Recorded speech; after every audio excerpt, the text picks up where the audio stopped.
అదే RTV app వార్తల్ని క్షణాల్లో చదివే అవకాశం ఉంటుంది. ఒక న్యూస్ పేపర్, ఒక టెలివిజన్ ఛానల్ మీ చేతుల్లో ఎప్పుడూ ఉంటాయి. 2 ఏళ్ల కిందట మిస్టరీగా మారిన హత్య కేసులో నిందితులను తాజాగా నమోదైన గంజాయి కేసులో గుర్తించిన ఘటన ఇది. మెట్పల్లిలో 3 యువకులు గంజాయి మత్తులో పోలీసులకు చిక్కడం జరిగింది. దీనికి సంబంధించి పోలీసులు పూర్తి విచారణలో భాగంగా వారిని ఎంక్వైరీ చేయడం జరిగింది. ఆ ఎంక్వైరీలో 2 సంవత్సరాల క్రితం కొండగట్టు అడ్డరోడ్డు సమీపంలో ఉన్నటువంటి ఒక ఖాళీ ప్రదేశంలో ఒక వ్యక్తిని హతమార్చినట్లు వారు ఒప్పుకోవడం జరిగింది. తర్వాత పోలీసులు ఆశ్చర్యపోవడం పోలీసుల వంతైన పరిస్థితి అయితే జగిత్యాల జిల్లాలో నెలకొందని చెప్పవచ్చు. ఇక వివరాలకు వెళ్తే నడిపి గంగాధర్ అనే 40 సంవత్సరాల నడి వయస్కుని అయితే వారు అతి దారుణంగా చంపడం జరిగింది. దీనికి సంబంధించి మృతుడి భార్య ప్రధాన కీలకరాలుగా ఉన్నట్టు ప్రస్తుతం పోలీసులు వెల్లడిస్తున్నారు. ఈ ఘటనకు సంబంధించి గంగాధర్ గత కొద్ది రోజులుగా మద్యం సేవించి ఇంట్లో భార్యను పిల్లల్ని కొట్టడం జరుగుతుండేది. ఇంట్లో సామాన్లు సైతం బయటకు తీసుకెళ్లి అమ్ముకొని జల్సాలకు అలవాటు పడడం జరిగింది. అంతేకాకుండా ఎప్పుడూ తాగి వచ్చి ఇంట్లో గొడవలు చేసేది.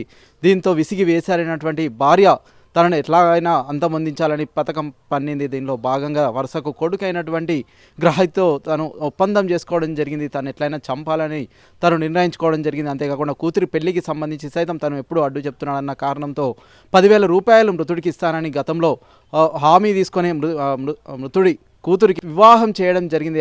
అయినప్పటికీ సైతం తను తన ప్రవర్తనలో మార్పు లేకపోను కూతురు ఇంటికి వెళ్ళి అల్లుడితో అంతేకాకుండా కూతురుతో సైతం నిత్యం గొడవలు పడేది. ఇక విసిగి వేసానటువంటి భార్య తన వరుస కొడుకైనటువంటి గ్రహితో 40,000కు ఒప్పందం కుదుర్చుకుంది. తను అయితే తనతో పాటు మరొక 3 వస్తారని తను వెల్లడించడం జరిగింది.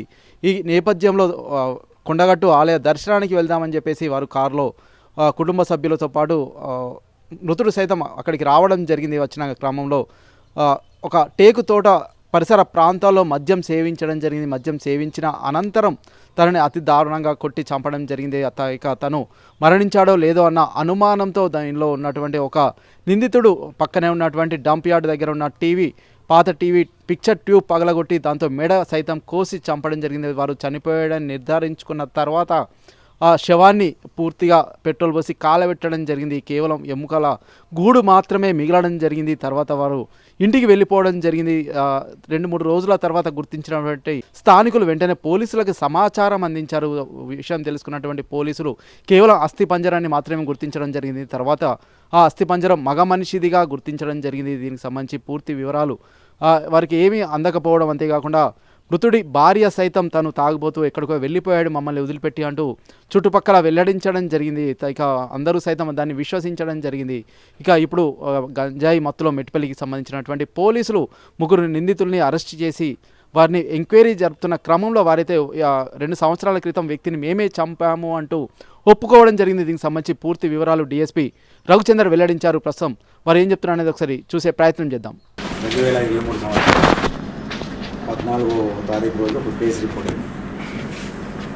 అది కొండగట్టు దగ్గర అన్నౌన్ డెడ్ బాడీ ఉన్నది. దాని మీద ఏంటంటే వర్షం పూర్తి రిజిస్టర్ ఆ డెడ్ బాడీ మొత్తం కాలిపోయి డబ్బుబాట ఉంటుంది. అప్పుడు అది సస్పిషియస్ డెత్గా నమోదు చేసుకుని కేసు విచారణ చేపట్టినప్పటి ఎస్ఐ గారు. తర్వాత ఏంటంటే దానిలో భాగంగా ఈ మధ్యలో క్రైమ్ నెంబర్ 258/25 గాంజా కేసులో మెట్పల్లి టౌన్లో కొంతమంది నిధులు అరెస్ట్ అయ్యారు. దాంట్లో ఏంటంటే వాళ్ళని డౌట్ వచ్చి వాళ్ళ మొబైల్ చెక్ చేస్తే అందులో ఇక్కడ జరిగిన హత్యకు సంబంధించిన వీడియోలు ఉంటాయి. దాంట్లో ఏంటంటే దాని ప్రకారం మొత్తం 6 నిందితులు కలిపి అతన్ని చంపినట్టు తెలిసింది. ఇప్పుడు ప్రజెంట్ ఇప్పుడు మన ముందర ప్రొడ్యూస్ చేసిన ఆమె సింగం సంధ్య, ఈమె A1 అంటే మృతుడి భార్య అన్నట్టు. ఈ మృతుడి భార్య ఇలా యారాలు కొడుకు వాళ్ళ బావ కొడుకు చెప్తారు. కారణం ఏంటంటే ఈ మృతుడు అనేటప్పుడు బాగా తాగి వచ్చింది, బిడ్డను ఈమెను కుటుంబ సభ్యులను హింసించడు, డబ్బులు లాగొట్టడు, శారీరకంగా మానసికంగా హింసించి జీనాహారం చేసి దాని పరీక్షలకి ఏంటంటే బిడ్డ పెళ్లి చేస్తామన్నా కూడా ఒప్పుకోలేదు.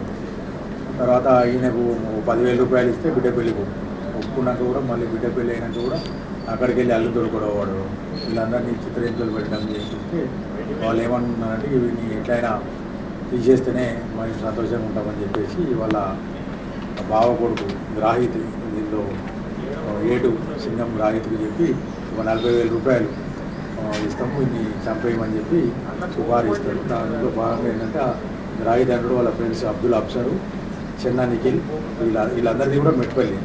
వీళ్ళ సహాయంతో మళ్ళీ పవన్, ఈ పవన్ అంటారు bike theft operator, present Chenchal కూడా జైల్లో ఉంది. వీళ్ళు మరియు ఉన్న సంధ్య మరియు వీళ్ళ యారాలు మమత, సింగ మమత, వీళ్ళందరూ కారు మాట్లాడుకొని ఇక్కడికి వస్తున్నారు. ఈ మమత అంటే ప్రస్తుతం చనిపోయింది. ఈ మన A3 మన మర్డర్ కేసులో చంపేస్తారు గతంలో.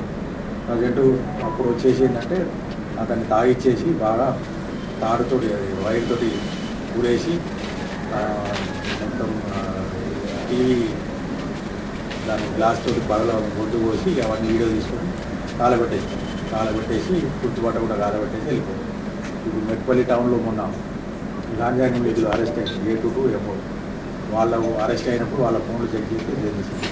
తెలిసిన క్రమంలో ఏంటంటే ఇదంతా బయటకు వచ్చిందని తెలిసి నిందితురాలు ఇప్పుడు వచ్చి ఇక్కడ పోలీసులకు సరైన దాని మీద ఆ కేసు రీఓపెన్ చేసుకొని ఈ హత్య కేసును మళ్ళీ విచారణ చేయించుకున్నాం. ఇప్పుడు ఎవరైతే ఈ A22 A4 ఈ ముగ్గురు ఏంటంటే మెట్పల్లి పోలీస్ స్టేషన్లో గాంజా కేసులో అరెస్ట్ అయ్యి జైల్లో ఉన్నారు. వాళ్ళను PT వారెంట్ మీద ప్రొడ్యూస్ చేసుకొని ఇక్కడ తీసుకొస్తాం. తర్వాత మళ్ళీ ఈ ఎవరైతే బైక్ థెఫ్ట్ పవన్ అని ఉన్నారో వాడు చెంచల్ కూడా చేయనున్నారో అతను కూడా కోర్టు వారి ద్వారా PT వారెంట్ మీద తీసుకొచ్చి ప్రొడ్యూస్ చేసి ఈ హత్య కేసు మీద ఛార్జీలు దాఖలు చేయడం జరిగింది.